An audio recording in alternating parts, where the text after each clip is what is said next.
처음 실버하우스 문을 밀고 들어섰을 때 제 마음은 바닥에 내려앉은 돌덩이처럼 무겁기만 했습니다. 이제는 조용히 살고 싶었어요.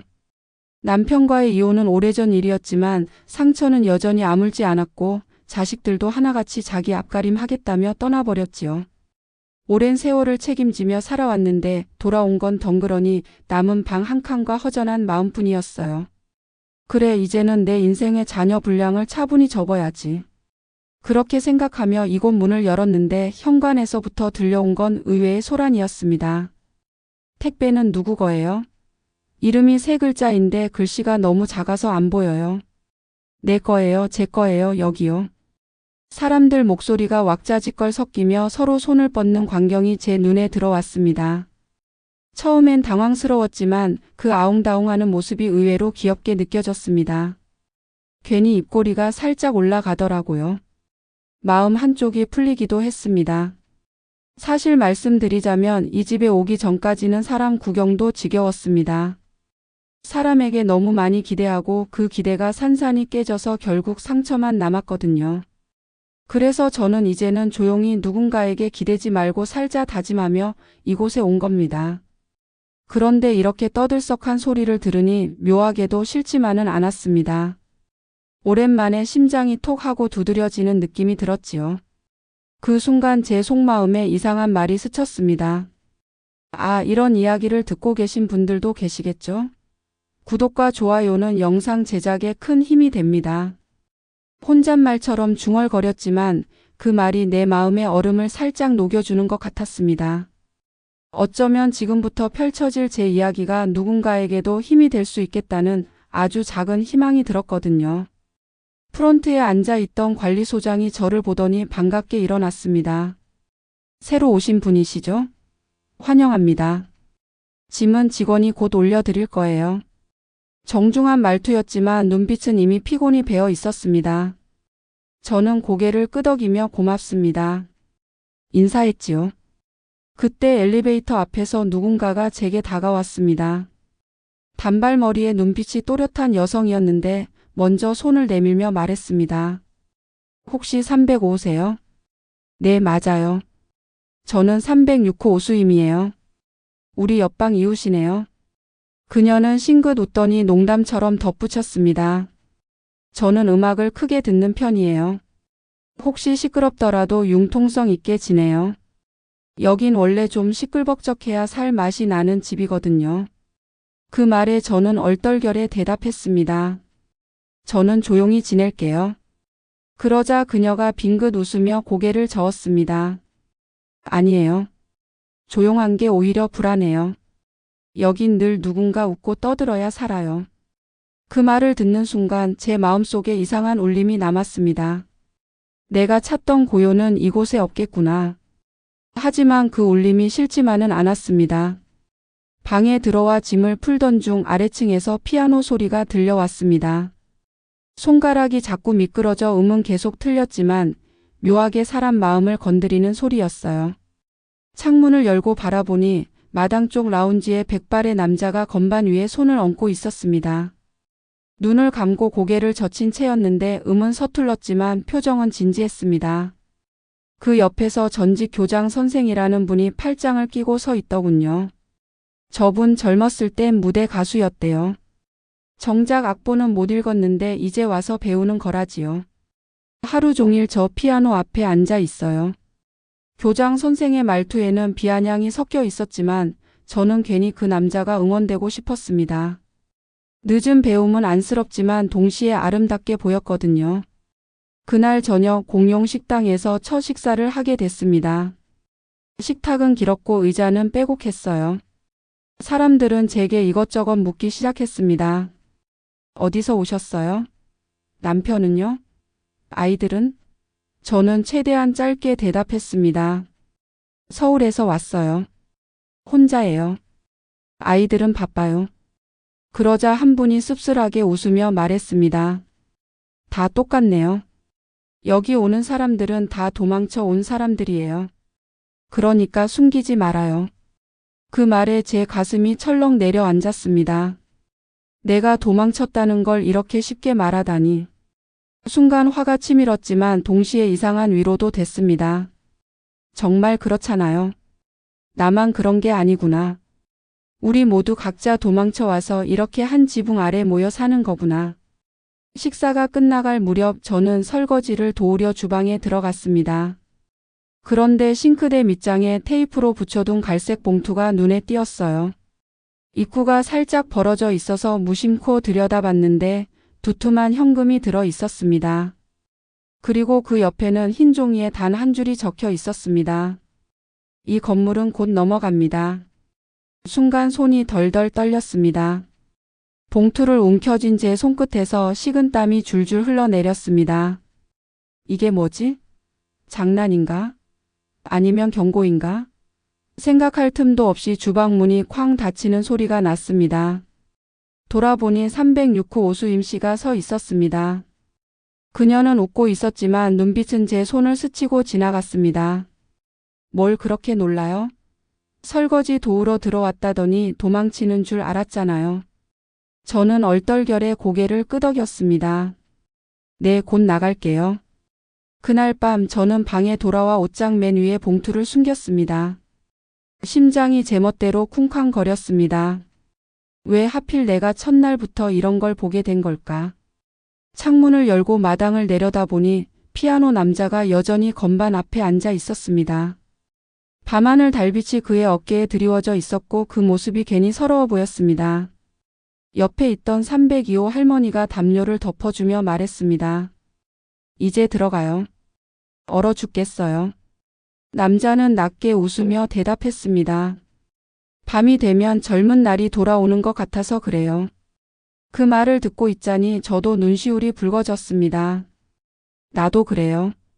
낮에는 꾹 참고 살아도 밤이 되면 젊은 날에 내가 다시 돌아오곤 했거든요. 하지만 이번에는 젊은 날이 아니라 과거의 그림자가 다시 내 앞에 서 있는 것 같아 두려웠습니다. 밤에 방으로 돌아왔을 때 저는 등 뒤로 문을 조심스레 잠갔습니다. 등을 문에 기댄 채 한동안 꼼짝도 못했습니다. 주머니에 넣어둔 봉투의 감촉이 너무나 선명해서 숨조차 제대로 쉴 수가 없었어요. 손바닥은 차갑게 식었고 가슴은 불에 던져진 듯 쿵쾅거렸습니다.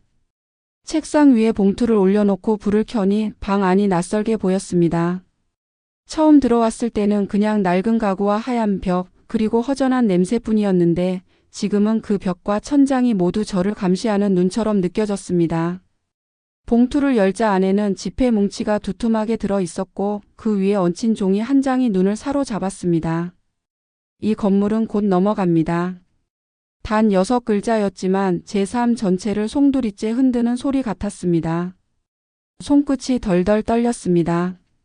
왜 하필 나한테 이런 게 들어온 걸까? 이 집 사람들 누구를 겨냥한 걸까? 잠을 이루지 못한 채 창문을 열어보니 마당이 달빛에 잠겨 있었습니다. 라운지 쪽에서는 여전히 피아노 소리가 들렸습니다. 틀리고 삐끗거리는 음이었지만 묘하게 마음을 건드렸습니다.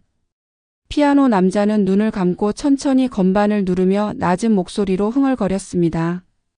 저는 그 장면을 내려다보다가 눈물이 고였습니다. 저 사람도 뭔가를 잃고 다시 찾으려 애쓰는구나. 어쩌면 우리 모두가 그런지도 몰라. 다음 날 아침 현관 게시판에 붙은 커다란 안내문이 눈에 들어왔습니다. 관리비 인상 공지. 글씨는 단호했고 사람들의 얼굴은 경악으로 물들었습니다. 이렇게 갑자기? 우리 의견도 묻지 않고? 목소리가 여기저기서 터져 나왔습니다. 관리소장은 난처한 얼굴로 말했습니다. 저도 어젯밤에야 통보받은 겁니다. 죄송합니다. 그 말을 듣는 순간 저는 등골이 서늘해졌습니다. 어젯밤 봉투 그리고 그 쪽지. 모든 것이 연결되는 듯한 기분이 들었습니다. 이 집에 무슨 일이 벌어지고 있는 거지?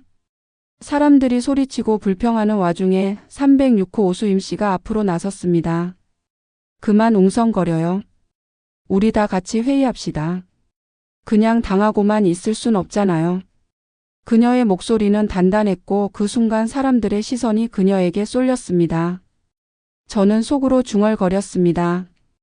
이 사람 그냥 시끄럽게 음악 듣는 이웃인 줄 알았는데 생각보다 훨씬 강한 사람이네. 회의가 열리기 전 저는 봉투를 들고 관리사무소를 찾았습니다. 들어가서 소장에게 봉투를 내밀며 말했습니다. 이거 어젯밤에 주방에서 발견했어요. 소장은 봉투를 열어본 순간 얼굴이 하얗게 질렸습니다. 이건 어떻게 그는 말끝을 흐리며 손을 부르르 떨었습니다. 누가 이런 걸? 저는 조심스럽게 물었습니다. 이 건물 원래 주인이 누구였습니까? 소장은 한참을 망설이다 낮은 목소리로 대답했습니다. 원래는 305에 들어온 분 그 가족 거였죠. 하지만 오래전에 팔렸습니다. 그 순간 제 심장이 덜컥 내려앉았습니다. 저는 애써 웃으며 다시 물었습니다. 혹시 그 가족 이름이 양미정은 아니었나요? 소장이 놀란 눈으로 저를 바라보며 고개를 끄덕였습니다. 네, 맞습니다. 어떻게 아세요? 숨이 턱 막혀 아무 말도 할 수 없었습니다. 양미정. 바로 제 옛 이름이었거든요. 저는 이혼 후에 성을 바꾸고 과거를 지우고 새 삶을 살겠다고 여기까지 온 여자입니다. 그런데 이 집에서 제 이름이 다시 불려진 겁니다. 이 봉투, 이 쪽지, 이 모든 건 나를 겨냥한 게 아닐까? 방으로 돌아와 문을 걸어 잠그고 한참을 울었습니다. 소리 없는 눈물이 베개를 적셨습니다. 내가 도망쳐 온 게 이렇게 쉽게 드러날 줄이야. 누가 알고 있는 거지? 누가 나를 이렇게 끌어내리려는 거지? 밤이 되어 다시 창문을 열었을 때 라운지에서는 여전히 피아노 소리가 들렸습니다. 삐걱거리는 건반 소리가 제 가슴을 후벼 팠습니다. 그 순간 302호 할머니가 라운지로 들어가 담요를 덮어주며 말했습니다. 그만해요. 몸 상해요. 남자는 희미하게 웃으며 대답했습니다. 밤이 되면 젊은 날이 돌아오는 것 같아서요. 저는 창가에 서서 흐느꼈습니다. 낮에는 체면 때문에 꾹 참고 살아도 밤이 되면 과거의 내가 다시 살아나는 것 같았거든요. 하지만 이번에는 그 과거가 추억이 아니라 그림자처럼 제 발목을 잡고 있다는 게 문제였습니다. 회의실은 삐걱거리는 의자와 숨죽인 기침 소리로 가득 차 있었습니다. 길게 놓인 테이블 위에는 장부와 영수증이 어지럽게 흩어져 있었고 사람들은 불만과 의심이 섞인 눈빛으로 서로를 흘러보고 있었습니다. 운영비가 왜 이렇게 많이 올라간 거예요? 이거 횡령 아니야? 누가 돈을 빼돌린 거지? 목소리들이 점점 날카로워졌습니다. 관리소장은 식은땀을 흘리며 고개를 숙이고 있었습니다. 안경을 벗어 손수건으로 이마를 닦았지만 그의 손은 미세하게 떨리고 있었지요. 그때 오수임 씨가 장부 뭉치를 들고 탁자 위에 쾅 내려놓았습니다. 여기 보세요. 지난 반년치 지출입니다. 시설 유지 보수 항목이 매달 들쭉날쭉이에요. 어떤 달은 평소보다 3배나 많습니다. 이거 이상하지 않아요? 사람들의 시선이 한꺼번에 종이로 쏠렸습니다. 웅성거림이 커졌고 누군가는 자리에서 벌떡 일어나 소리쳤습니다. 업체가 누군데? 이름을 밝혀. 소장은 얼굴이 더 하얗게 질리더니 더듬거리며 말했습니다. 그건 외부 업체에 맡긴 거라 제가. 말을 끝내기도 전에 또 다른 목소리가 가로질렀습니다. 거짓말 마요. 분명히 누군가 돈을 빼돌린 거예요. 이 집 안에 공범이 있는 거 아냐? 공기가 싸늘하게 얼어붙었습니다. 저 역시 자리에 앉아 있었지만 속은 불길처럼 달아올랐습니다. 내 손에 들어왔던 봉투 그리고 거기 적힌 문장. 이 건물은 곧 넘어갑니다. 이 모든 게 지금 이 상황과 이어져 있다는 걸 본능적으로 알 수 있었거든요. 하지만 저는 입을 다물었습니다. 내 이름이 드러나면 모두가 나를 향해 달려들겠지. 내가 또 도망쳤다고 또 숨었다고 손가락질하겠지. 사람들의 목소리는 점점 커졌습니다. 테이블 위에 손이 쿵쿵 내려앉았고 몇몇은 자리에서 서로 삿대질까지 했습니다. 그때 삐걱거리는 문이 열리더니 라운지에서 늘 피아노를 치던 남자가 들어왔습니다. 얼굴은 창백했고 손에는 흰 종이를 쥐고 있었습니다. 그는 낮고 단호한 목소리로 말했습니다. 어젯밤 제 악보 사이에 이 종이가 끼워져 있었습니다. 누가 넣은 건지는 모르겠습니다. 사람들은 일제히 숨을 죽였습니다. 그는 종이를 펼쳐 탁자 위에 올려놓았습니다. 종이에는 큼지막한 글씨가 적혀 있었습니다. 가짜 이름으로 사는 자 누구인가? 그리고 그 아래 낯익은 글자가 제 눈을 찔렀습니다. 양미정. 순간 제 세상이 무너져 내리는 소리가 귀에 울렸습니다. 심장이 멎은 듯 했고 손끝이 차갑게 얼어붙었습니다. 왜 내 이름이 여기에 있는 거지? 누가 알고 있는 거야? 주변에서 수군거림이 터져 나왔습니다. 양미정? 누구야? 가짜 이름이라니 이 집에 그런 사람이 있어? 저는 고개를 들 수 없었습니다. 하지만 모든 시선이 내게 꽂혀 있다는 걸 본능적으로 알 수 있었습니다. 숨을 쉬려 했지만 목구멍이 막혀 공기가 들어오지 않았습니다. 도망치고 싶다. 하지만 더는 도망칠 곳도 없다. 저는 의자를 밀치듯 일어나며 떨리는 목소리로 말했습니다. 제가 할 말이 있습니다. 순간 방 안이 조용해졌습니다. 사람들의 눈빛은 칼날 같았습니다. 무릎이 휘청거릴 만큼 두려웠지만 이젠 숨을 수 없었습니다. 맞습니다. 양미정, 그 이름은 제 옛 이름이에요.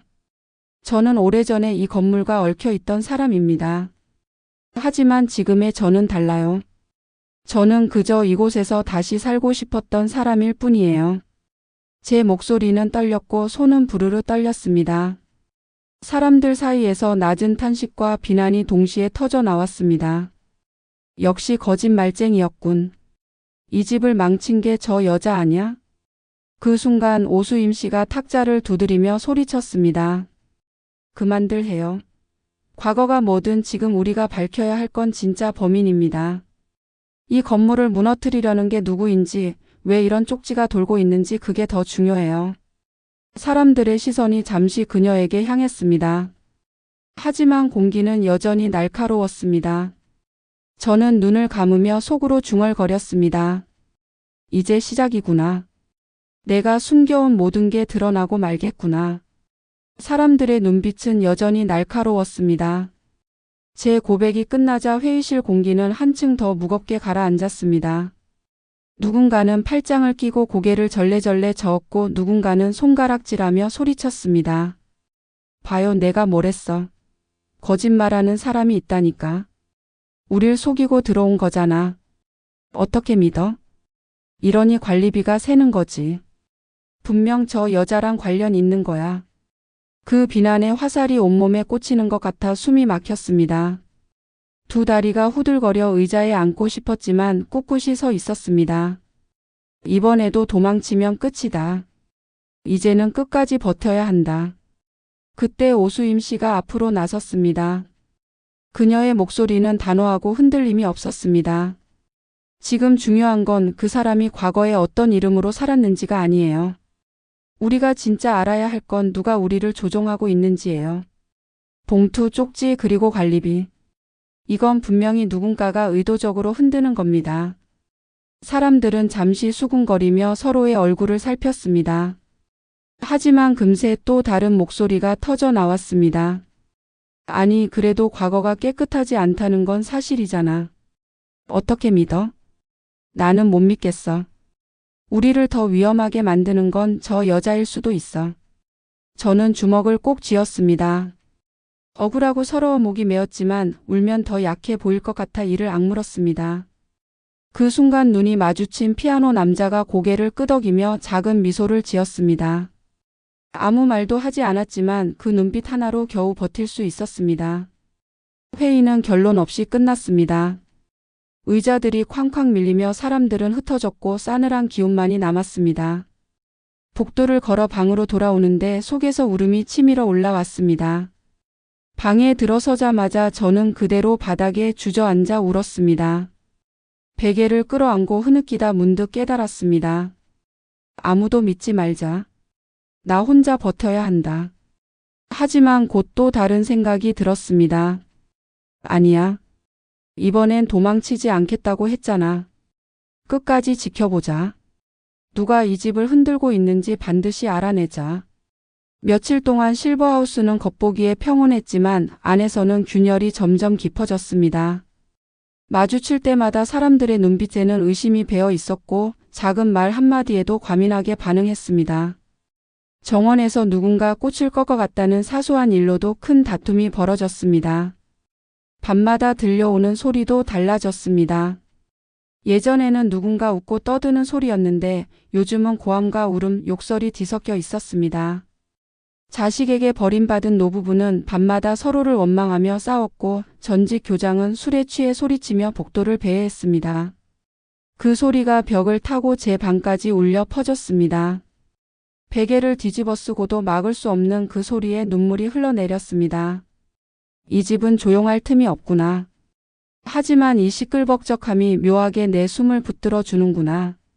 그러던 어느 날 뜻밖의 일이 벌어졌습니다. 현관문이 열리더니 20살 남짓한 젊은 여자가 들어왔습니다. 앳된 얼굴에 눈빛은 매섭게 빛나고 있었어요. 그녀는 숨을 고르며 말했습니다. 여기 제 엄마가 계실 거예요. 모두가 놀라 눈을 크게 떴습니다. 누군가가 농담처럼 말했습니다. 우리 나이에 20살 딸이라니 말도 안 돼. 하지만 여자는 굳은 표정으로 단호히 말했습니다. 진짜예요. 제 엄마는 이 집 어딘가에 있어요.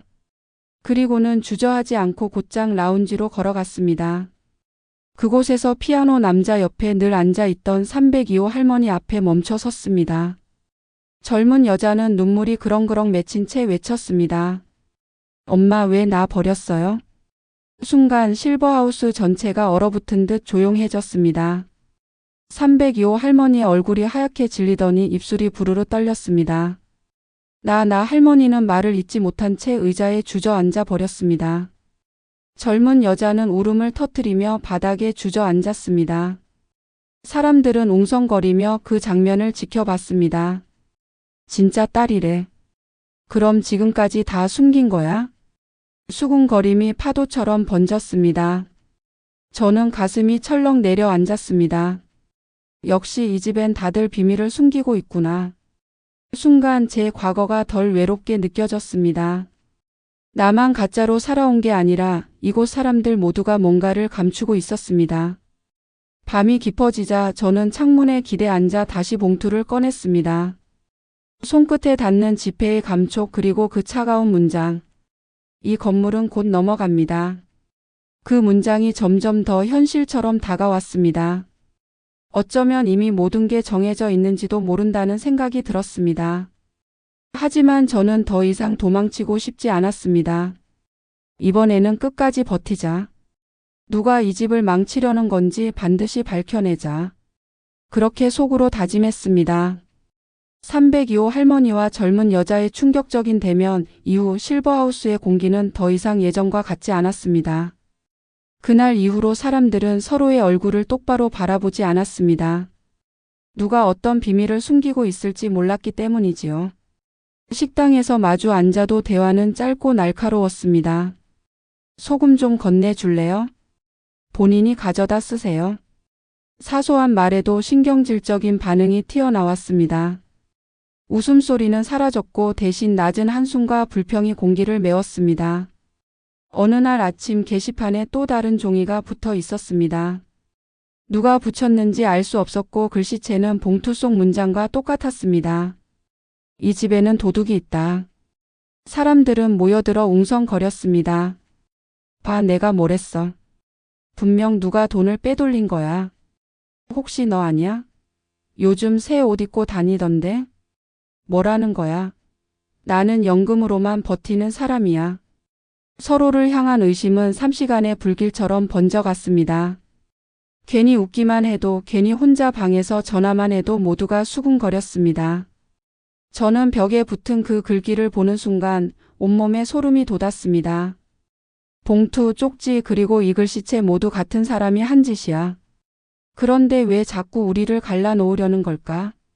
저녁이 되자 라운지에 모인 사람들 사이에서 싸움이 벌어졌습니다. 관리소장이 운영비 장부를 들고 와 설명하려 했지만 사람들은 그의 말을 믿지 않았습니다.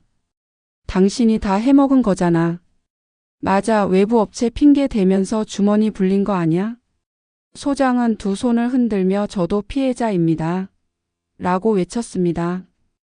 하지만 그의 떨리는 손과 얼굴은 오히려 더 의심을 키웠습니다.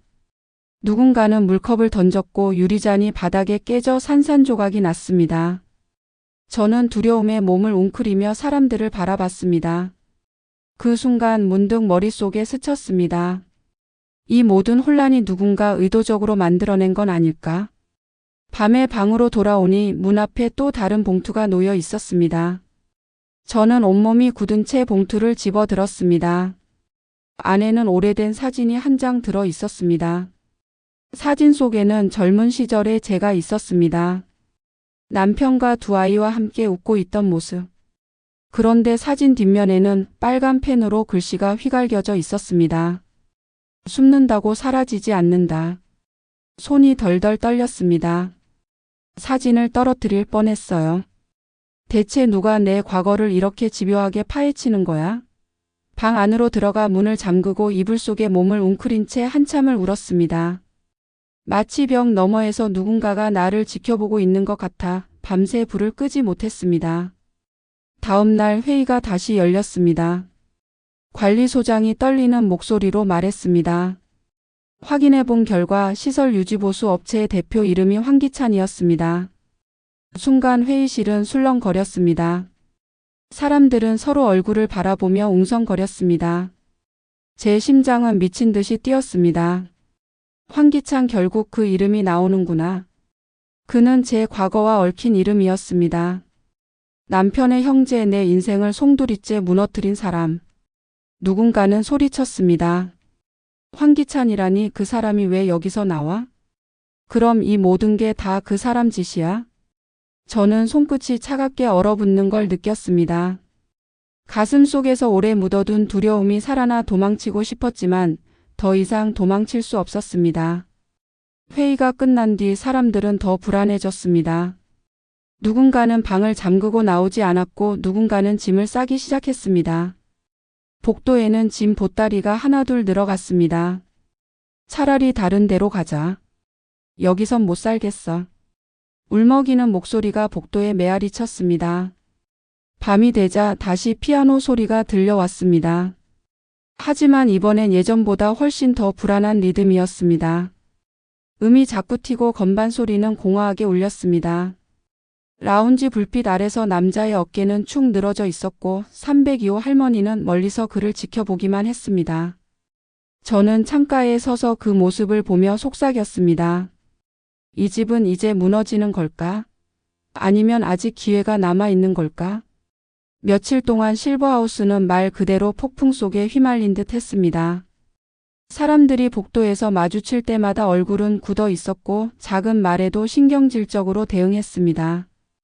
웃음과 담소가 사라진 자리에 남은 건 불신과 불안뿐이었지요. 특히 관리소장은 날이 갈수록 초조해 보였습니다. 복도를 오가며 누군가를 자꾸 두리번거렸고 사무실 불은 밤늦게까지 꺼지지 않았습니다. 문틈으로 새어나오는 불빛을 본 순간 저는 이상하게도 소름이 끼쳤습니다. 저 안에서 무슨 짓을 하고 있는 걸까? 어느 날 저녁 공용 식당에서 큰 소동이 벌어졌습니다. 장부를 들고 온 관리소장이 변명하듯 말했습니다. 정말 저는 몰랐습니다. 외부에서 계약한 거라서 제 책임은 아닙니다. 하지만 사람들은 더는 그의 말을 믿지 않았습니다. 거짓말 마. 업체 이름이 황기찬이라면서 그걸 몰랐다고? 돈은 다 어디로 갔어? 내가 빼돌린 거 아니야? 사람들은 삿대질하며 고함을 질렀습니다. 소장은 얼굴이 새파랗게 질리더니 갑자기 의자를 뒤로 밀치며 벌떡 일어섰습니다. 저도 협박받았다고요. 저도 피해자라고요. 그의 외침은 절규에 가까웠습니다. 하지만 그 목소리는 오히려 불신을 키웠습니다. 그때 한 입주민이 물컵을 집어 던졌습니다. 유리잔이 바닥에 부딪혀 산산조각 났고 깨진 조각이 여기저기 튀었습니다. 모두가 흥분했고 어떤 이는 의자를 발로 차며 소리를 질렀습니다.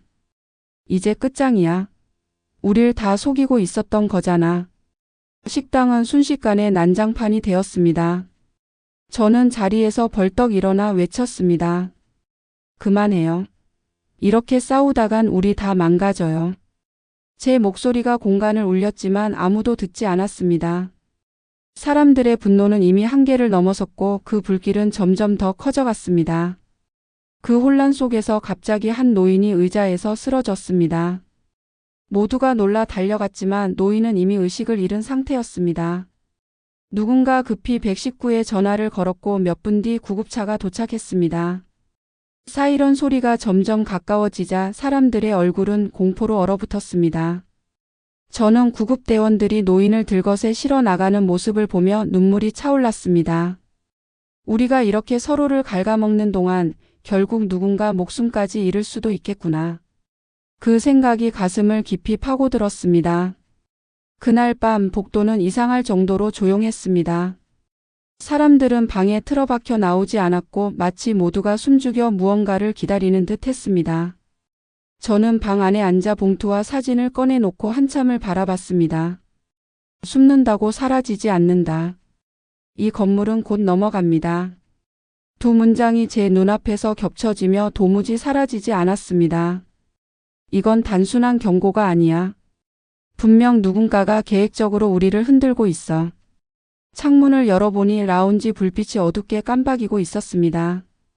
피아노 남자가 여전히 건반을 두드리고 있었지만 그 소리는 마치 울부짖음 같았습니다. 옆에 있던 302호 할머니가 눈시울을 붉힌 채 그를 바라보고 있었습니다. 저는 그 모습을 지켜보다가 속으로 중얼거렸습니다.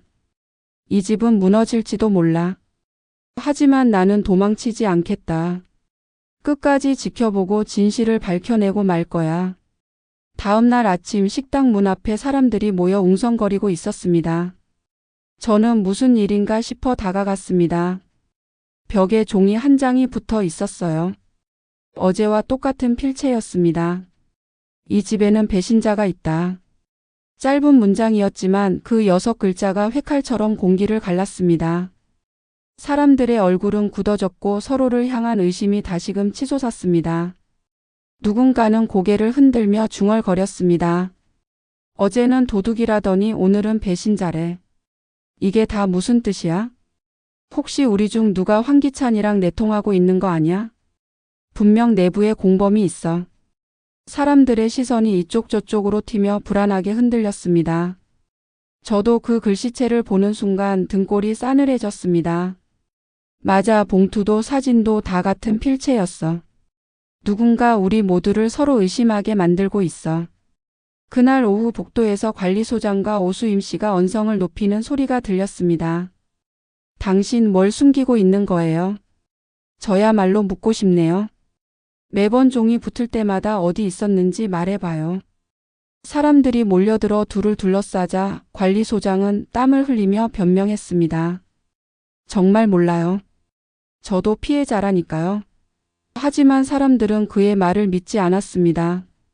그날 밤 복도에선 술에 취한 전직 교장이 소리쳤습니다. 이 집은 썩었어. 다 썩었어. 배신자가 판치는데 우리가 어떻게 살겠어. 저는 방 안에 숨어서 두 손으로 귀를 막았습니다. 하지만 그 소리는 벽을 타고 들어왔고 제 마음 깊숙이 스며들었습니다. 며칠 뒤 더 충격적인 일이 벌어졌습니다. 누군가 제 방문 앞에 또 다른 봉투를 두고 간 겁니다. 안에는 손글씨로 적힌 종이 한 장이 있었습니다. 양미정, 너를 잊은 줄 알았니? 숨는다고 지워지지 않아. 눈앞이 아득해졌습니다. 이름이 또렷하게 적혀 있었고 그것은 제 가슴 깊숙이 박힌 칼날 같았습니다. 손끝이 부르르 떨려 종이를 떨어뜨릴 뻔했습니다. 이제는 분명해. 누군가 나를 겨냥하고 있어. 이 모든 혼란이 결국 나를 끌어내리려는 거야. 저녁에 식당에 모였을 때 저는 말을 아끼려 했습니다. 하지만 갑자기 어떤 노인이 제게 소리쳤습니다. 305호. 당신 양미정 맞지? 그 이름 쪽지에 적혀 있던 거랑 똑같잖아. 결국 배신자는 당신 아니야? 사람들의 눈빛이 한순간에 제게 쏠렸습니다. 숨이 턱 막혀 말을 잇지 못했지만 억지로 목소리를 짜냈습니다. 아니에요. 저는 그냥 이 집에서 조용히 살고 싶었을 뿐이에요. 과거 때문에 도망친 건 맞지만 여기서 누구를 배신한 적은 없어요. 그러나 사람들은 쉽게 믿지 않았습니다. 수군거림이 여기저기서 터져 나왔습니다. 거짓말이지. 처음부터 수상했어. 이 집 난리가 다 그 여자 때문이야. 그 순간 오수임 씨가 제 옆에 서서 크게 소리쳤습니다. 그만들 해요. 우리가 지금 싸워야 할 상대는 양미정 씨가 아니라 이 집을 무너뜨리려는 사람입니다. 눈에 보이는 대로만 의심하면 결국 우리가 무너져요. 사람들은 잠시 침묵했지만 그 눈빛 속 의심은 사라지지 않았습니다. 저는 오수임 씨를 바라보며 속으로 중얼거렸습니다. 왜 나를 두둔하는 거지? 그녀가 진심으로 날 돕는 건가 아니면 또 다른 의도일까? 그날 밤 라운지에서는 피아노 남자가 건반을 두드리다 말고 갑자기 주저앉았습니다. 사람들이 달려갔지만 그의 손에는 종이가 꼭 쥐어져 있었습니다. 그 종이에는 이렇게 적혀 있었어요. 입 다물어야 산다. 사람들은 충격과 공포에 휩싸였습니다. 누군가는 울부짖었고 누군가는 얼굴이 새파랗게 질려 방으로 달려갔습니다. 저 역시 숨이 막혀 가슴을 움켜쥐었습니다. 이제는 확실해. 우리 모두 누군가의 손바닥 위에 있어. 그리고 그 누군가는 분명 내 과거와 연결돼 있어. 피아노 남자가 쓰러진 그날 밤 실버하우스 전체는 발칵 뒤집혔습니다. 사람들이 우르르 몰려들어 라운지를 메웠고 누군가는 물수건을 가져오고 누군가는 구급차를 불렀습니다. 그의 얼굴은 창백했고 숨소리는 가늘게 끊어질 듯 이어졌습니다. 손에 꼭 쥐고 있던 종이는 피에 젖은 듯 구겨져 있었고 그 안에 글씨는 분명히 보였습니다. 입 다물어야 산다. 그 한 줄은 모두의 심장을 얼어붙게 만들었습니다. 누군가는 두 손으로 얼굴을 감싸 쥐며 울먹였고 누군가는 방으로 달려가 문을 잠그고 나오지 않았습니다. 저는 그 자리에 서서 온몸이 떨렸습니다. 왜 이 모든 게 점점 더 심각해지는 거지? 우리 중 누가 이렇게 악랄한 짓을 하고 있는 거야? 구급차가 그를 태우고 떠난 뒤에도 사람들은 쉽게 흩어지지 않았습니다. 라운지 안은 무겁게 가라앉은 공기 속에서 누군가의 숨소리만 크게 울렸습니다. 전직 교장 선생이 술에 취해 고래고래 소리쳤습니다. 봐라. 이제 누군가는 죽게 될 거다. 이런 집에 우리가 왜 있어야 하냐고. 그 말이 도화선이 되었습니다. 누군가는 고개를 끄덕이며 그래 나도 이제 못 버티겠어. 당장 짐 싸야지. 라고 말했고 다른 누군가는 아니야. 우리가 뭉치면 이겨낼 수 있어. 라고 소리쳤습니다. 입주민들의 의견은 순식간에 둘로 갈라졌습니다. 저는 방 한구석에 웅크려 앉아 그들의 언성을 들으며 가슴이 쿵쿵 뛰었습니다. 정말 이 집이 무너지는 걸까? 아니면 우리에게 아직 희망이 있을까? 하지만 제 심장이 말해주고 있었습니다. 이건 단순한 사고가 아니라 누군가가 계획적으로 만들어낸 공포라는 걸요. 다음 날 아침 게시판 앞은 또다시 사람들로 가득했습니다. 새 종이가 붙어 있었거든요. 다음은 누굴까? 단 4글자였지만 모두의 얼굴에서 피기가 가셨습니다. 손끝이 파르르 떨리며 누군가는 종이를 뜯어내려 했지만 곧 주저앉아 울음을 터뜨렸습니다. 공포는 이제 실버하우스 전체를 잠식했습니다. 오수임 씨는 사람들을 모아놓고 소리쳤습니다. 이렇게 당하고만 있을 거예요? 누가 이런 짓을 하는지 밝혀내야죠. 하지만 다른 사람이 맞받아쳤습니다. 당신이나 먼저 해명해요. 왜 그렇게 나서서 주도하려 드는 거예요? 혹시 당신이 그 사람과 한패인 거 아니야? 그 말에 사람들의 시선이 또다시 오수임에게 몰렸습니다. 그녀는 이를 악물며 말했습니다. 아니에요. 저는 누구보다 이 집을 지키고 싶어요. 그 순간 제 가슴도 철렁 내려앉았습니다. 그녀가 진심일까? 아니면 정말 그들과 내통하고 있는 걸까? 믿고 싶지만 한편으로는 알 수 없는 의심이 자꾸 고개를 들었습니다. 밤이 되자 복도는 죽은 듯 조용했지만 그 고요가 오히려 더 무서웠습니다. 저는 방 안에 앉아 창문 너머를 내다봤습니다.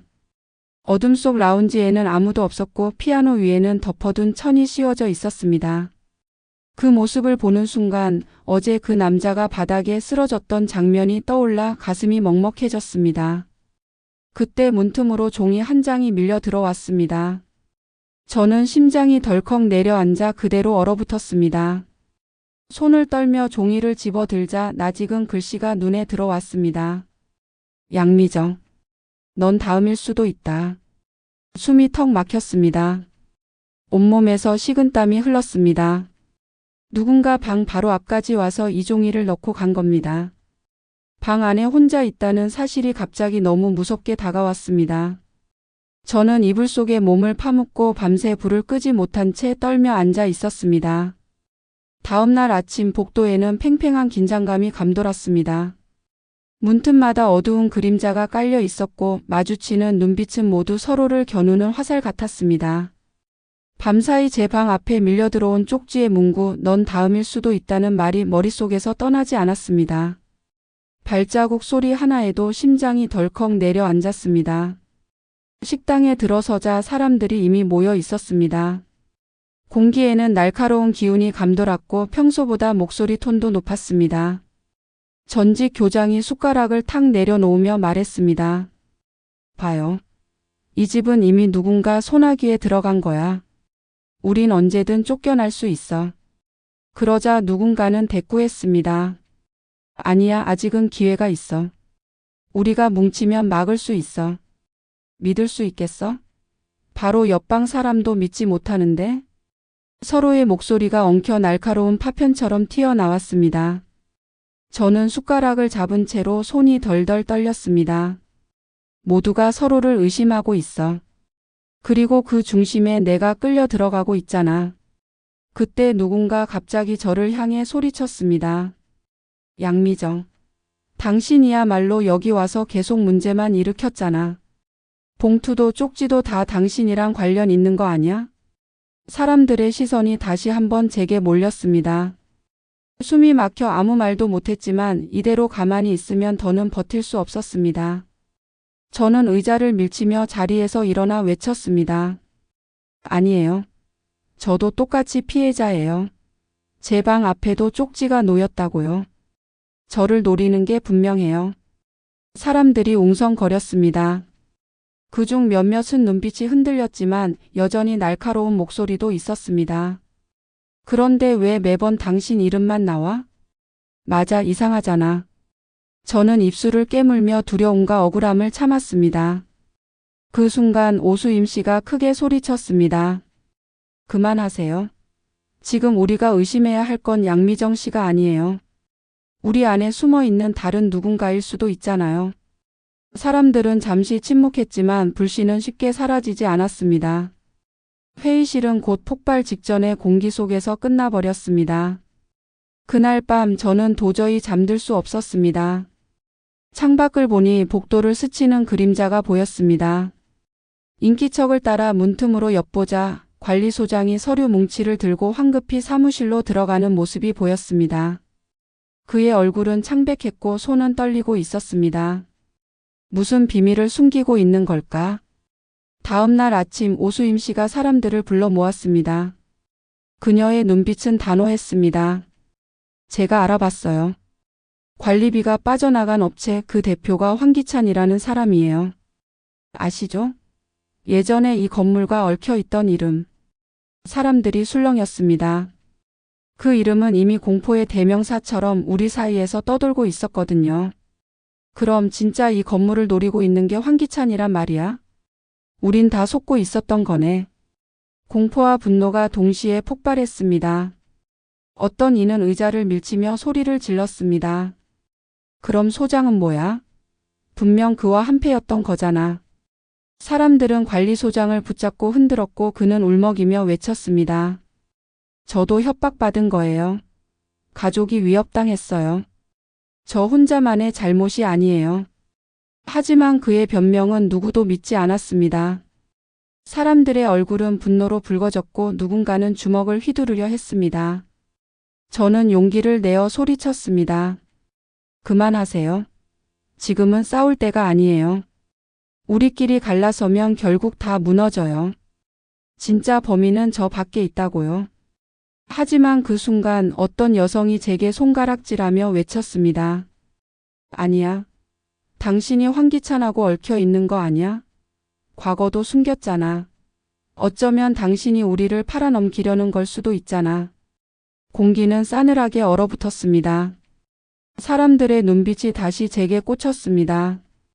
압박은 갈수록 심해졌습니다. 사람들은 모이는 자리마다 저를 언급했고 작은 행동 하나에도 수군거렸습니다. 제가 방에서 늦게 나오면 밤에 무슨 짓 한 거 아니냐는 말이 나왔습니다. 심장이 점점 무너져 내렸습니다. 나는 피해자인데 왜 모두 나를 가해자로 몰아붙이는 거지? 그러던 어느 날 식당 벽에 새로운 종이가 붙었습니다. 이번에는 글씨가 더 크게 적혀 있었습니다. 가짜는 떠나야 산다. 모두가 그 문구를 보고 저를 바라봤습니다. 저는 숨이 턱 막혔습니다. 오수임 씨가 저를 감싸듯 앞으로 나섰지만 불씨는 이미 깊게 자리 잡고 있었습니다. 저 여자를 내쫓아야 해. 맞아, 그래야 우리라도 안전하지. 가짜는 떠나야 한다잖아. 그대로 하자고. 목소리들이 파도처럼 몰려왔습니다. 저는 몸이 휘청거렸습니다. 또다시 버려지는 건가? 이번에도 결국 쫓겨나는 건가? 눈물이 솟구쳤지만 꾹 참았습니다. 그 순간 피아노 남자가 목발에 의지해 라운지로 들어왔습니다. 병원에서 막 돌아온 듯 창백한 얼굴이었지만 그의 눈빛은 단호했습니다. 멈춰요. 이 여자는 우리와 같은 피해자입니다. 진짜 범인은 아직 숨어 있어요.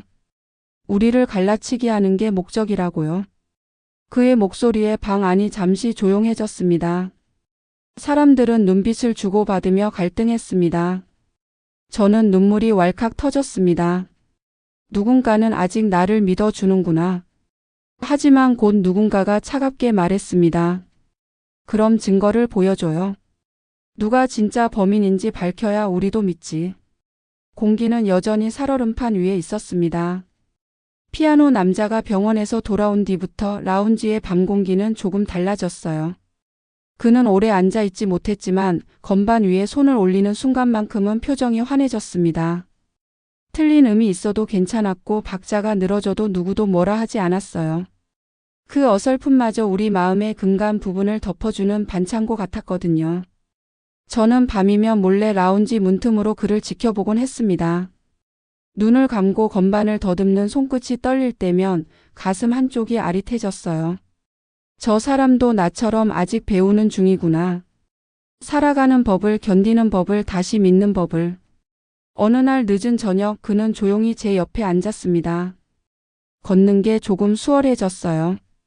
그의 목소리는 낮고 차분했는데 어쩐지 제 이름을 부르기 전 잠깐 머뭇거리는 숨이 느껴졌어요. 미정 씨. 그가 제 옛 이름을 부르자 심장이 움찔했지만 도망치지 않았습니다. 그때 무대에서 뵀던 기억이 나요. 조명 아래서 웃고 있었는데 눈동자는 많이 외로워 보였어요. 저는 말문이 막혔어요. 오래전 누구에게도 들키지 않으려 감춘 표정을 가장 먼저 알아본 사람이 이곳에 있었구나 싶어서요. 그땐 웃는 법을 몰랐어요. 저는 솔직히 말했어요.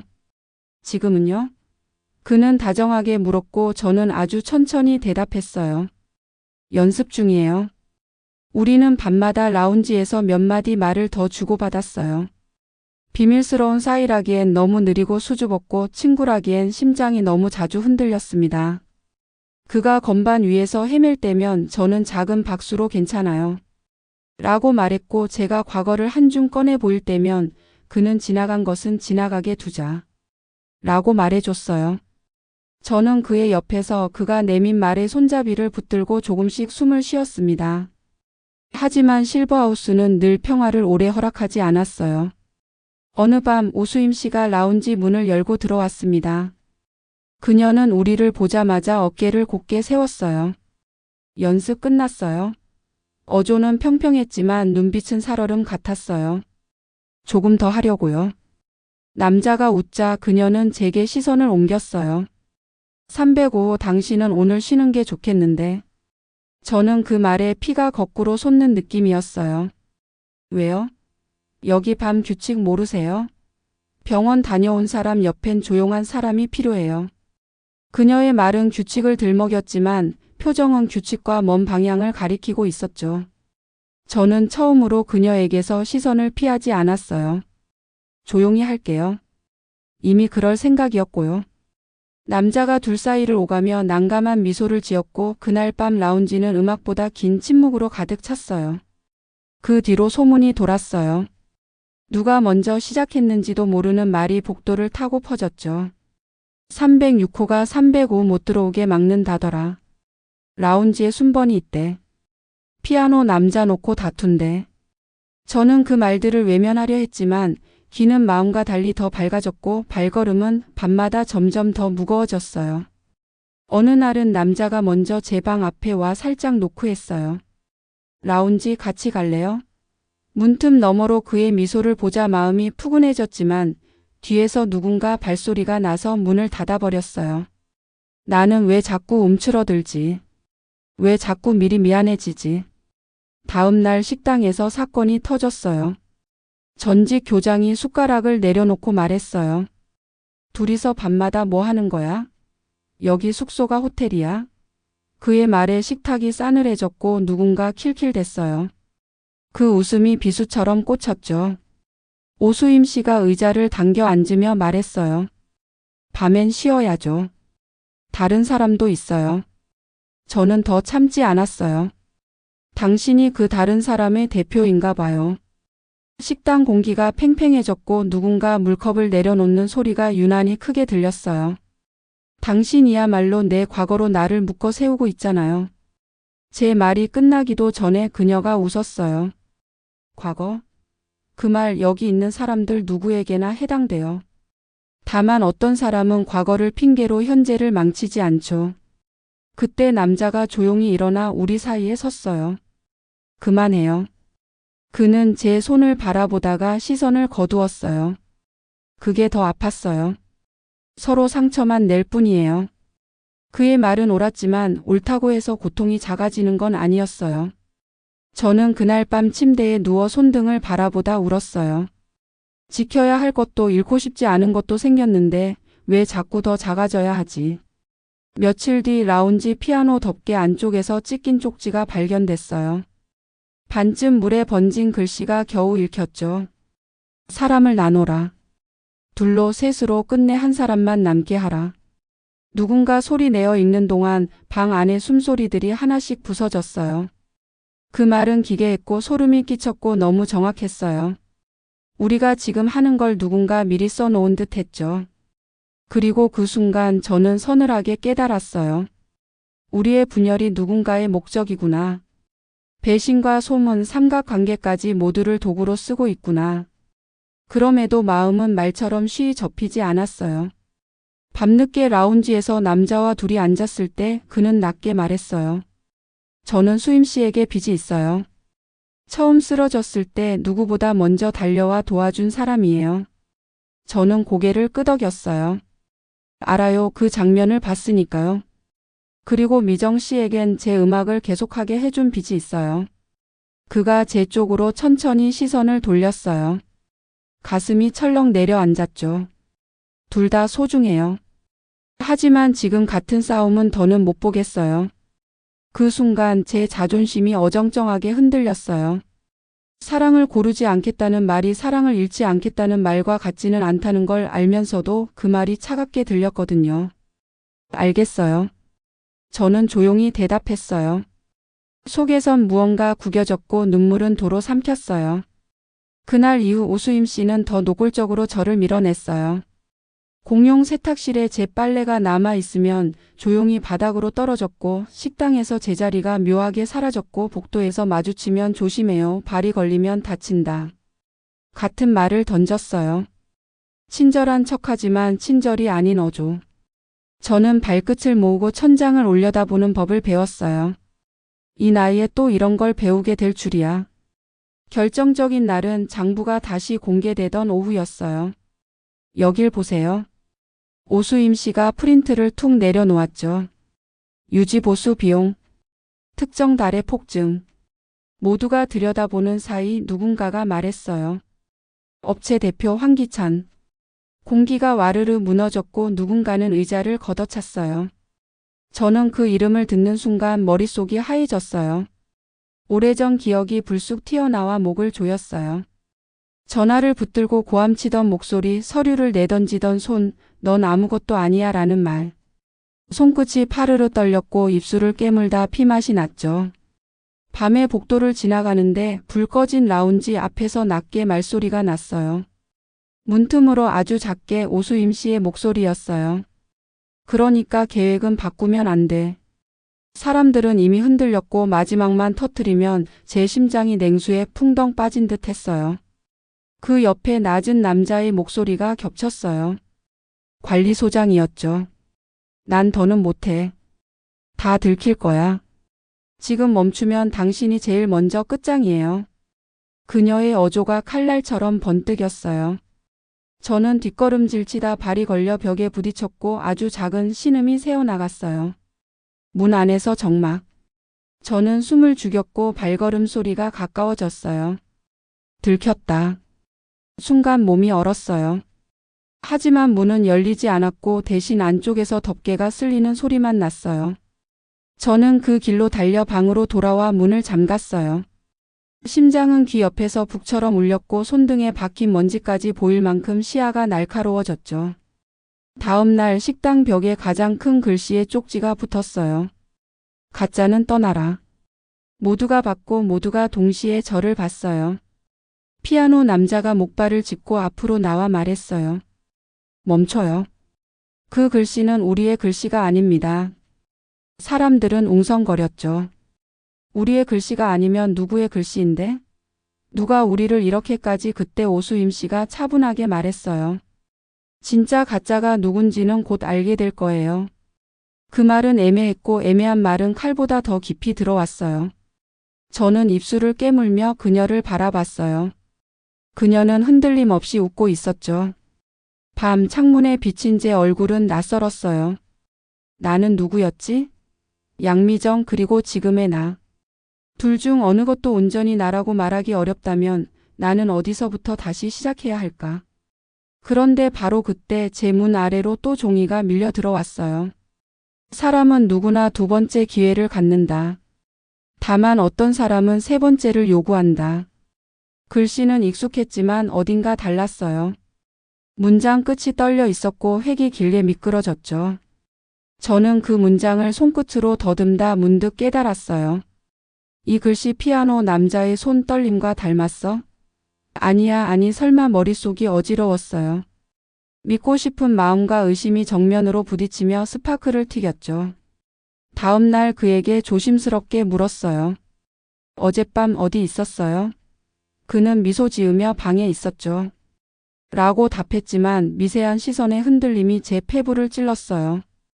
저는 더 묻지 않았어요. 사랑은 묻지 않음으로 유지될 때가 있고 그 침묵이 골마 터지며 끝장나는 때가 있거든요. 어느 쪽일지 아직 판단할 수 없었어요. 그날 저녁 그는 새로운 곡을 치려 했고 손이 자꾸 엇나갔어요. 오수임 씨가 다가와 건반 덮개를 살짝 내려 말했죠. 오늘은 여기까지. 저는 그 손을 가로막고 조용히 말했어요. 아직 아니요. 두 여자의 손이 덮개 위에서 스쳤고 공기에서 금속성 냄새가 났어요.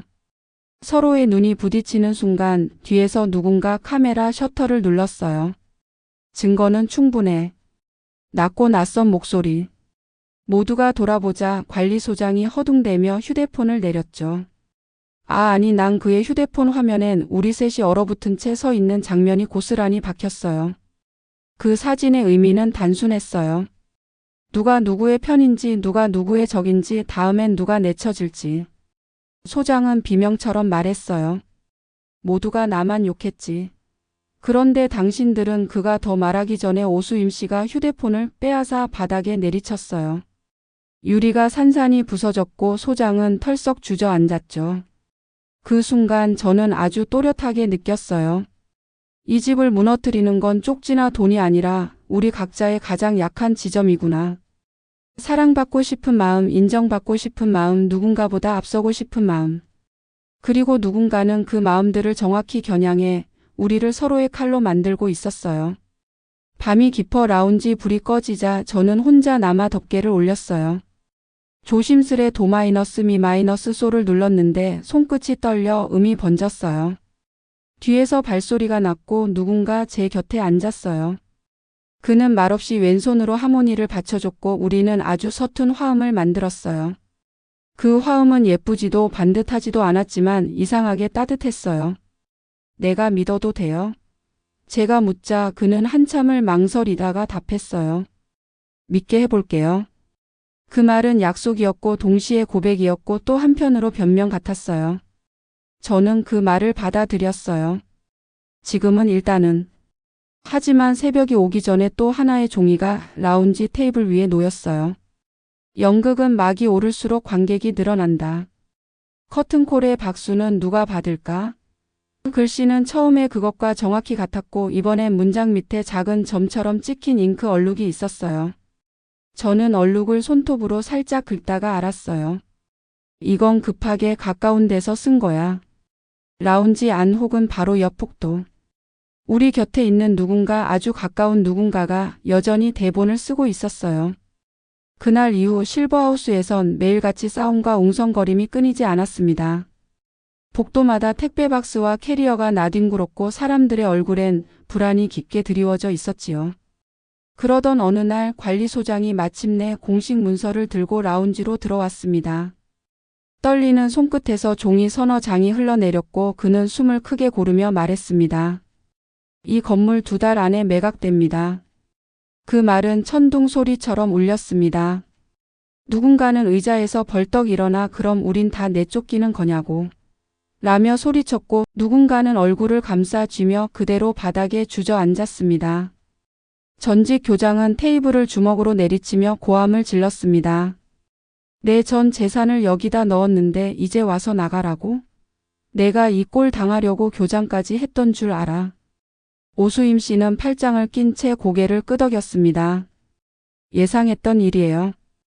다만 이렇게 빨리 올 줄은 몰랐을 뿐. 그녀의 침착한 어조는 오히려 사람들의 분노에 기름을 부었습니다. 그러니까 당신이 알고 있었던 거잖아. 우릴 일부러 속인 거 아니야? 이 집에서 제일 먼저 발 빼려고 했던 게 당신이잖아. 오수임 씨는 끝까지 미소를 잃지 않았습니다. 제가 살아남는 방법을 안다고 해서 그게 곧 배신이라는 뜻은 아니에요. 저는 숨이 막혀 테이블을 붙잡았습니다. 결국 올 게 왔구나. 벽에 붙었던 쪽지의 문구가 머릿속에서 또렷이 떠올랐습니다. 이 건물은 곧 넘어갑니다. 그게 단순한 협박이 아니라 예정된 시나리오였음을 이제야 뼈저리게 깨달은 거예요. 며칠 후 본격적인 매각 공지가 각 방으로 배달되었습니다. 하얀 봉투 안에 딱딱한 활자가 빽빽이 적혀 있었고 마지막 줄엔 이렇게 쓰여 있었습니다. 모든 입주민은 한 달 내에 퇴거를 준비하시기 바랍니다. 봉투를 쥔 손이 덜덜 떨렸습니다. 한 달.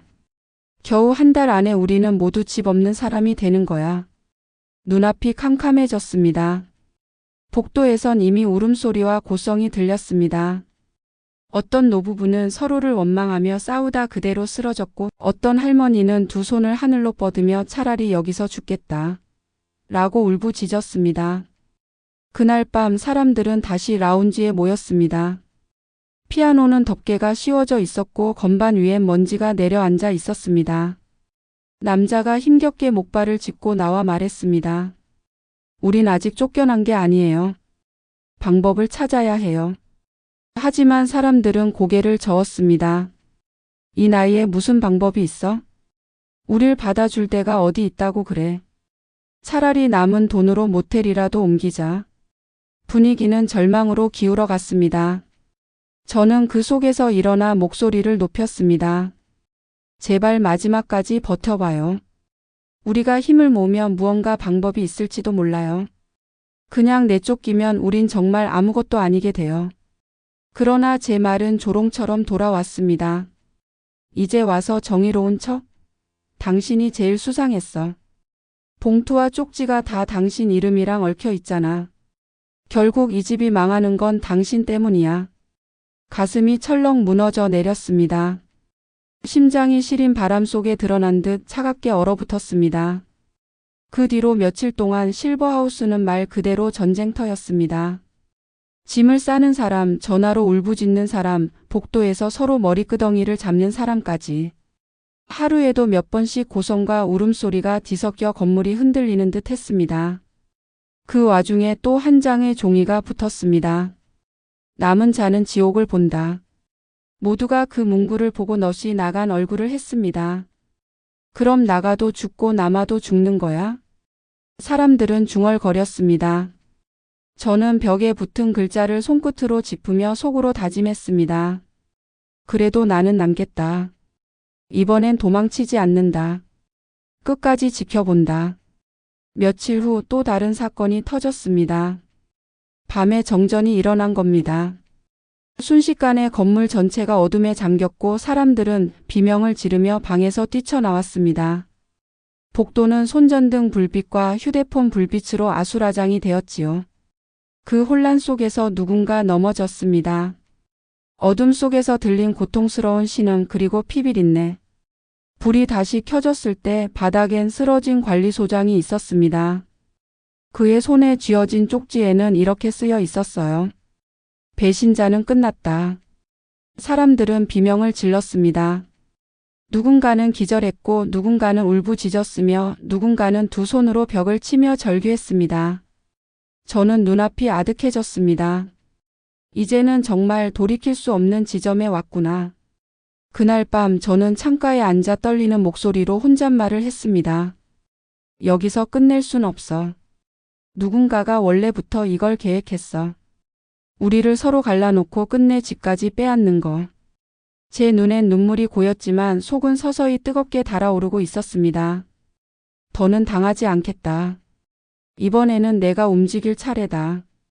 라운지는 더 이상 따뜻한 공동 공간이 아니었어요. 밤이면 사람들은 모여들어 서로의 얼굴을 탐색했고 말 한마디도 의심의 씨앗이 되곤 했습니다. 누군가는 식당에 찬장을 뒤지고 누군가는 복도의 CCTV 근처에서 밤새 서성이며 누가 오가는지 지켜봤습니다. 이제 이 집은 서로의 감옥이 되어버렸구나. 어느 날 오수임 씨가 두툼한 파일을 들고 나와 탁자 위에 내려놓았습니다. 증거를 모았어요. 관리소장 혼자만의 문제가 아니었어요. 여기 장부를 보세요. 어떤 방이 수상한 돈을 주고받았는지 다 나와 있습니다. 사람들이 숨을 죽이며 들여다봤습니다. 장부의 특정 부분엔 제 호실 번호가 표시돼 있었습니다. 305호. 봐. 내가 뭘 했어. 결국 내가 배신자였잖아. 돈까지 오갔다고? 역시 가짜는 떠나야 해. 사람들의 눈빛이 제게 화살처럼 꽂혔습니다. 저는 숨이 막혀 손사래를 치며 소리쳤습니다. 아니에요. 저는 그런 돈 받은 적 없어요. 하지만 장부 속 글씨는 또렷했고 숫자는 차갑게 새겨져 있었습니다.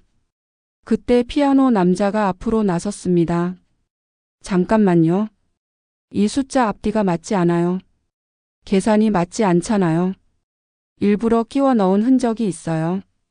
사람들은 웅성거렸습니다. 오수임 씨의 얼굴이 잠시 굳었지만 곧 미소로 덮었습니다. 흔적이라니 그렇게 믿고 싶은 거겠죠. 하지만 장부는 거짓말하지 않아요. 제 심장은 터질 듯 뛰었지만 동시에 이상한 확신이 들었습니다. 누군가가 나를 걸어 넘어뜨리려고 장부까지 조작한 거야. 며칠 뒤 새로운 쪽지가 붙었습니다. 가짜는 이미 드러났다. 이제 곧 끝이다. 사람들은 그 문구를 보고 고개를 끄덕이며 중얼거렸습니다. 맞아, 장부에 나온 대로면 305가 맞아. 이제 정리할 때가 된 거지. 저는 방으로 돌아와 이불 속에 몸을 웅크렸습니다. 눈물이 쉴 새 없이 흘렀지만 머릿속은 점점 차갑게 식어갔습니다. 여기서 무너지면 진짜 끝이다. 이번엔 내가 먼저 싸워야 해. 며칠 뒤 저는 라운지 한복판에 서서 사람들을 불러 모았습니다. 이제 진실을 말해야 할 때예요. 제가 과거를 숨겼던 건 사실이에요. 하지만 지금 이 쪽지와 장부 조작은 누군가가 계획적으로 우리를 갈라치게 하는 겁니다. 사람들이 술렁거렸습니다. 누군가는 고개를 저었지만 몇몇은 흔들리는 눈빛을 보였습니다.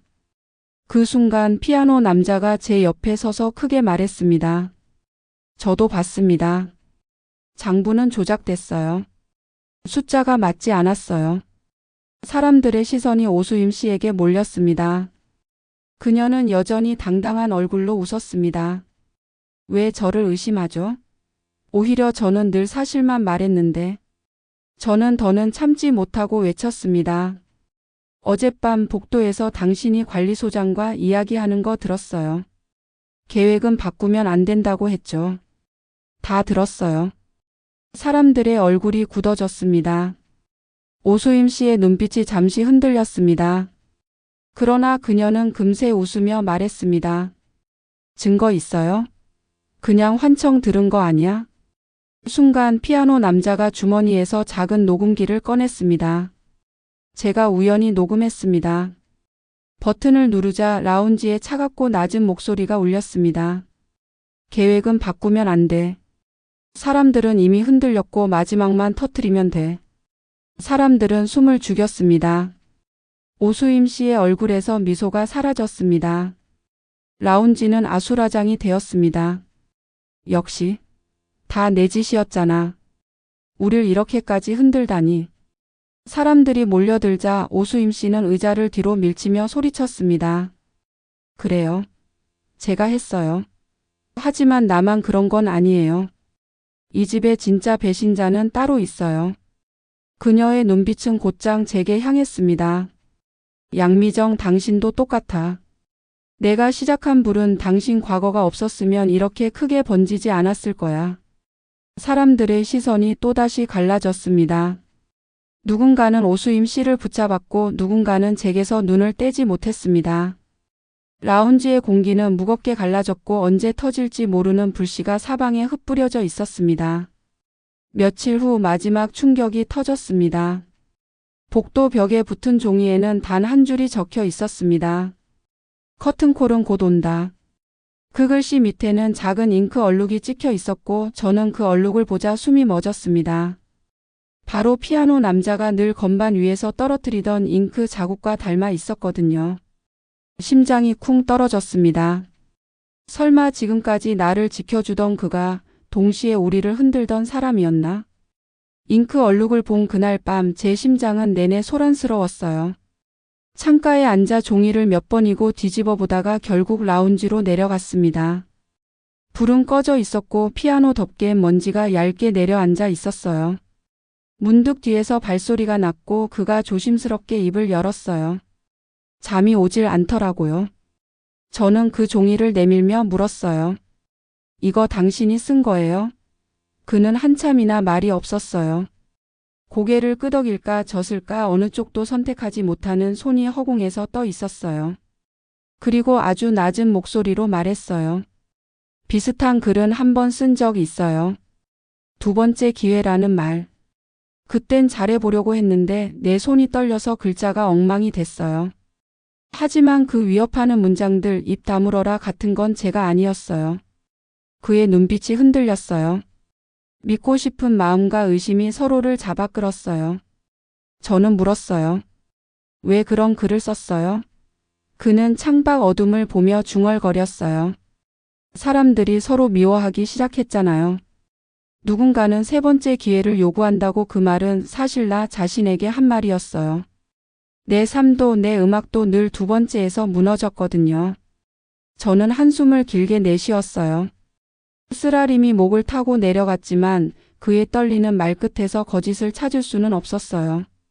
그는 주머니에서 작은 메모리 카드를 꺼내 제 손에 쥐어줬어요. 이건 라운지 CCTV 보조 기록에서 뽑아둔 거예요. 공식 저장소는 누가 자꾸 지워요.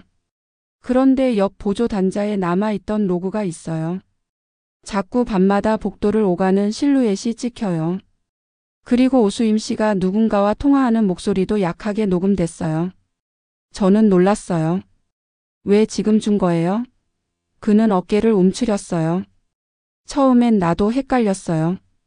수임 씨가 날 도와준 게 사실이라서요. 그런데 그날 복도에서 당신이 들었다는 그 말, 계획은 바꾸면 안 된다. 그 말이 녹음 속에도 들어 있어요. 다음 날 저는 메모리 카드에 있던 소리를 관리사무소의 낡은 스피커에 연결해 들었어요. 지직거리는 잡음 사이로 낮고 날이 선 여자 목소리가 흘렀어요. 계획은 바꾸면 안 돼. 사람들은 이미 흔들렸고 마지막만 터뜨리면 돼. 그리고 잠시 뒤 다른 남자의 떨리는 목소리가 섞였어요. 이제 그만하지 들킨다니까. 저는 소름이 돋았어요. 관리소장의 목소리였어요. 그런데 그 직후 마치 전화가 다른 쪽으로 넘겨지는 듯 어딘가 어눌한 그러나 낯익은 늙은 남자의 목소리가 짧게 끼어들었어요. 시간은 맞춰야지. 한밤중이 효과가 좋아. 그 한 문장 저는 그 낮게 깔린 억양을 너무 잘 알고 있었어요. 밤마다 술에 취해 훈계하던 전직 교장 선생의 목소리였어요. 그날 저녁 저는 조용히 움직였어요. 라운지에 사람들을 모아달라고 게시판에 쪽지를 붙였고 오수임 씨에게도 보냈어요. 오늘 밤 장부와 쪽지의 진짜 주인을 밝히자고요. 그녀는 짧게 답했어요. 좋아요. 피할 이유가 없어요. 피아노 남자는 제 옆에서 고개를 끄덕였어요. 끝내요. 모두가 모였을 때 라운지 공기는 마른 나뭇가지처럼 잘 타오를 준비가 되어 있었어요. 저는 마이크도 없이 숨을 골랐어요. 저를 의심한 이유 이해해요. 하지만 오늘은 의심 대신 확인을 해요. 그리고 스피커를 켰어요. 기계음 뒤로 그 목소리들이 차례로 흘렀어요. 오수임 관리소장 그리고 교장의 한 줄. 사람들은 얼어붙었어요. 전직 교장이 의자를 밀치며 벌떡 일어났어요. 이건 조작이야. 잡음 섞인 소리로 사람 하나를 매도하려는 거야. 그의 손목에 보라색 잉크 얼룩이 선명했어요. 저는 조용히 말했어요. 선생님, 오늘도 만년필 쓰셨어요? 그는 무의식적으로 셔츠 소매를 내렸어요. 오수임 씨가 그때 처음으로 얼굴을 굳혔어요. 잠깐만 선생님, 어젯밤 복도에서 뭐 하셨어요? 교장은 눈살을 찌푸렸어요. 늙은이가 밤에 잠 못 자면 돌아다닐 수도 있지. 바람 틈새처럼 얇은 침묵이 흘렀고 누군가가 계단 쪽을 가리켰어요. 저기 프린터 소리. 우리는 동시에 고개를 돌렸어요. 계단 아래 보일러실로 내려가는 좁은 통로. 저는 숨을 들이마시고 계단을 내려갔어요. 쇠문이 걸쇠 하나로 대충 닫혀 있었고 안에서는 프린터가 종이를 뱉어내는 바스락거림이 들렸어요. 문을 열자 습한 열기에 먼지 냄새가 섞여 얼굴을 덮쳤어요. 낡은 책상 위에 값싼 프린터와 재단기가 놓여 있었고 테이블엔 큼지막한 활자 그리고 우리가 봐온 그 글씨체로 인쇄된 문장들이 쌓여 있었어요. 커튼콜은 곧 온다. 같은 것들. 종이 옆엔 만년필이 캡도 없이 굴러 있었고 잉크병 곁에 보라색 얼룩이 번져 있었어요. 저는 숨을 삼켰어요. 뒤에서 발소리가 덜컥 멈췄고 모두가 같은 걸 보고 있다는 걸 느꼈어요. 교장이 비틀거리며 들어와 소리쳤어요. 그건 내게 아니야. 누가 가져다 놓은 거야. 오수임 씨가 낮게 말했어요. 선생님, 녹음 속 목소리도 이 잉크도 프린트 시각도 다 선생님 쪽으로 맞춰져 있어요. 교장이 저를 노려봤어요. 내가 날 몰아세우는군. 내가 진짜 배신자잖아. 황기찬과 주고받은 돈 다 알아. 오수임 씨의 입술이 떨렸어요. 그리고 처음으로 그녀가 무너지는 얼굴로 말했어요. 맞아요. 나 그 사람과 연락했어요. 처음엔 협박이었어요. 갚지 못한 빚과 내 가족 사진을 보냈죠. 난 겁에 질려서 흔들었어요. 하지만 중간부터는 증거를 모으고 있었어요. 계약을 뒤집을 수 있을 만큼. 그녀는 한 장의 서류를 내밀었어요. 강제 매각을 위해 안전진단을 일부러 과장한 객관성 결여 증거. 시청 내부 공무원의 이름과 도장. 사람들의 표정이 뒤엉켰어요. 분노, 배신감, 그리고 너무 늦은 이해. 그때 관리소장이 보일러 파이프에 기대 섰다가 주저앉았어요. 나는 내 가족이 위협받았다고 믿었어요. 그 사람이 전화할 때마다 손이 얼어붙었어요. 나도 괴물이 된 줄 알았어. 하지만 이건 그의 말이 끊겼어요. 교장이 재단기를 탁자에서 휙 집어 들었거든요. 금속이 바닥을 긁는 소리가 서늘했어요. 모두 입 다물어. 늙은이에게 남은 게 체면뿐이야. 내 아들이 감옥에서 나올 수 있으려면 이 돈이 필요해. 그의 눈빛은 광기와 절망 사이에 있었어요. 순간 누구보다 빨리 움직인 건 피아노 남자였어요. 목발을 휙 던지고 두 손으로 교장의 손목을 붙잡았어요. 재단기가 바닥에 떨어져 쨍 소리를 냈고 교장의 몸이 휘청했어요. 사람들이 달려들어 그를 붙잡았고 저는 119와 경찰 번호를 번갈아 눌렀어요. 보일러실은 고함과 울음과 금속 냄새, 뜨거운 열기와 함께 한꺼번에 요동쳤어요. 누군가는 졸도했고 누군가는 벽을 치며 울부짖었어요. 그 와중에 피아노 남자의 손등이 찢어져 피가 번졌고 오수임 씨가 떨리는 손으로 수건을 눌렀어요. 미안해요. 정말 미안해요. 그는 고개를 저었어요. 여기서 끝내요. 제발. 경찰과 구급대가 도착했어요. 교장은 수갑이 채워졌고 보일러실에 프린터, 종이 묶음, 잉크병, 만년필이 모두 증거 봉투로 들어갔어요. 관리소장은 계속해서 죄송합니다만 되풀이했어요. 눈물로 젖은 얼굴이 오래된 방석처럼 구겨졌어요. 누군가는 그에게 욕을 퍼부었고 누군가는 조용히 등을 두드렸어요. 너 혼자만의 탓은 아니야. 그 말에 소장이 더 뜨겁게 울었어요. 그날 밤 라운지는 조용했지만 공기에는 아주 얇은 안도의 결이 떠 있었어요. 저는 창가에 앉아 깊게 숨을 내쉬었어요. 우리가 아주 겨우 하나를 건넜구나. 그러나 끝이 아니었어요. 오수임 씨가 가져온 서류는 이 싸움이 밖으로도 이어질 거라고 말하고 있었어요. 시청 허위 안전진단 그리고 황기찬. 이젠 우리 바깥의 괴물과 싸워야 했어요. 다음 날 우리는 한 목소리로 서명한 탄원서를 냈어요. 강제 매각 무효 청구 및 안전진단 재조사 요청. 피아노 남자는 손에 붕대를 감은 채 문장들을 천천히 읽어내렸어요. 그의 목소리가 삐걱였지만 단단했어요. 우리는 흩어지지 않겠습니다. 저는 그 말에 눈을 감았어요. 그래, 이번에는 도망치지 않는다. 며칠 뒤 시청의 조사관들이 다시 들이닥쳤어요. 이번엔 다른 얼굴들이었어요. 그들은 계량기와 보일러실, 배관을 하나하나 실제 수치로 점검했어요. 이전 보고서와 수치가 어긋난 부분이 줄줄이 드러났어요. 조사관의 어조가 달라졌어요. 재심사가 필요합니다. 그 한마디에 라운지에서 눌려있던 숨들이 동시에 터져 나왔어요. 누군가는 자리에서 일어나 박수를 쳤고 누군가는 손으로 입을 막고 울었어요. 저는 의자 등받이에 머리를 대고 한참을 멍하니 웃었어요. 살아남았구나. 아니, 아직은 살아볼 수 있게 되었구나. 밤이 오자 우리는 소박한 잔치를 준비했어요. 식당엔 누군가 끓여온 김치찌개 냄새가 퍼졌고 라운지 테이블엔 잡채와 전, 과일이 가득했어요. 아무도 먼저 노래를 시작하지 못해 망설이던 순간 피아노 남자가 조심스럽게 덮개를 올렸어요. 그의 손은 아직 떨렸지만 첫 음은 생각보다 또렷했어요. 실수가 나오면 누군가는 조용히 박수를 쳤고 누군가는 낮은 화음을 덧댔어요. 틀린 음이 아름답고 늦어진 박자가 따뜻했어요. 저는 그 옆에서 아주 작은 소리로 따라 불렀어요. 눈앞이 흐릿해지는 게 부끄럽지 않았어요. 잔치가 끝날 즈음 오수임 씨가 제 앞에 섰어요. 얼굴이 잿빛이었지만 눈빛은 피하지 않았어요. 미안했어요. 그녀가 말했어요.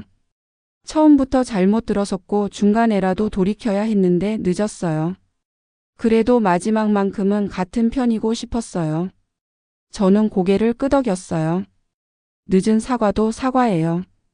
그녀가 울 것처럼 웃었어요. 고마워요. 그리고 기다렸다는 듯 뒤돌아 누군가에게 허리를 숙였어요. 302호 할머니였어요. 당신이 우리를 살렸어. 할머니가 말했어요. 그 말에 오수임 씨의 어깨가 흔들렸어요. 사람들이 하나둘 방으로 돌아간 뒤 라운지에는 우리 둘만 남았어요. 그는 건반 위에 손을 얹고 저를 봤어요. 믿게 해보겠다는 약속을 기억하고 있었다는 듯 아주 조심스럽게 새로운 곡의 첫 마디를 눌렀어요. 저는 웃으며 고개를 끄덕였어요. 연습해요. 우리 연습하자고요. 그는 미소를 지었어요. 실수해도요? 실수하면 박수 치면 되죠. 우리는 그렇게 한참을 말보다 작은 음들로 이야기했어요. 며칠 뒤 시청에 최종 통지가 도착했어요. 매각 절차 전면 중지. 위법 소지가 있어 재조사. 라운지에 종이가 도착하자 모두가 서로를 끌어안았어요. 전직 교장은 아직 구치소에 있었고 관리소장은 처벌을 기다리며 주민대표에게 모든 자료를 넘겼어요. 우리는 비로소 우리의 집을 우리라고 부를 수 있게 되었어요. 사람들은 입주민 협동조합을 만들자고 했고 작은 금액씩 모으기 시작했어요. 누군가는 내 통장은 바닥이지만 손은 있어라며 자원봉사를 적었고 누군가는 나는 글을 쓰고 넌 숫자를 보고 그는 전화하고라며 역할을 나눴어요. 시끌벅적함이 다시 돌아왔는데 이번에는 누군가를 몰아내는 소리가 아니라 서로를 불러 세우는 소리였어요. 문득 저는 생각했어요. 이름을 바꿨던 날 나는 나를 지우려 했구나. 하지만 지워진 건 이름이 아니라 내 목소리였어. 저는 휴대폰 메모장에 천천히 썼어요. 양미정. 그리고 그 아래에 지금의 이름도 적었어요. 두 이름을 나란히 놓고 한참을 바라봤어요. 둘 중 하나만이 내가 아니라 둘 다가 나라는 걸 처음으로 인정했어요. 어쩌면 이것이 진짜 두 번째 기회 아니 어쩌면 처음으로 나답게 시작하는 기회였는지도 몰라요. 마당의 국화꽃이 바람에 흔들렸고 창문 너머로 누군가의 웃음이 터졌어요. 누군가는 국물이 맛있으면 구독, 두부가 맛있으면 좋아요라며 장난을 쳤고 모두가 킥킥거렸어요. 저는 식탁 위에 숟가락을 내려놓고 눈을 감았어요. 서러움도 억울함도 분노도 기쁨도 그 모든 감정이 한 냄비 안에서 보글보글 끓어오르다 결국 같은 맛으로 섞였어요. 살아있다는 맛. 밤 라운지 불을 끌어내려가는데 그가 문을 잡아줬어요. 내일도 같이 연습해요. 그는 물었어요. 저는 고개를 끄덕였어요. 네, 내일도. 그리고 조용히 덧붙였어요. 모레도요. 그는 웃었어요. 끝까지요. 우리는 웃으면서 계단을 올랐어요. 발걸음이 가벼웠고 복도는 길지 않았어요. 어둠은 여전했지만 더 이상 무섭지 않았어요. 우리는 서로의 작은 소리들을 배웠고 그 소리들이 우리를 집으로 데려다주고 있었거든요. 가을이 깊어지자 실버하우스 마당에 국화꽃이 노랗게 만발했어요. 햇살은 부드럽게 내려앉았고 사람들의 얼굴에도 오랜만에 평화가 깃들었습니다. 매각 절차가 중단된 뒤 모두가 힘을 모아 집을 지키자는 결심을 했지요. 관리소장은 법적 책임을 지게 되었지만 마지막으로 눈물로 고개를 숙이고 떠났습니다. 전직 교장은 수갑을 찬 채 끌려갔고 이제는 그의 고함 소리가 복도를 울리지 않았습니다. 대신 식당에는 자잘한 웃음소리가 번지고 라운지에는 피아노 소리가 다시 흘러나왔습니다. 저는 매일 아침 창문을 열고 들려오는 소리에 귀를 기울였어요. 누군가 밥을 짓는 냄새, 누군가 빨래를 널며 흥얼거리는 노래, 그리고 멀리서 아이들이 놀러와 뛰노는 소리. 이 모든 것이 예전엔 아무렇지 않게 스쳐갔을 일상인데 이제는 귀하고 소중한 배경음처럼 들렸습니다. 사람들은 서로를 조금 더 살피게 되었어요. 식당에서 국물이 모자라면 누군가 먼저 그릇을 내밀었고 쓰레기를 버리다 마주치면 오늘은 날씨가 참 좋네요. 라는 인사가 자연스레 오갔습니다. 작은 친절이 무너져 있던 우리를 붙잡아 주고 있었어요. 어느 저녁 우리는 작은 축제를 열었어요.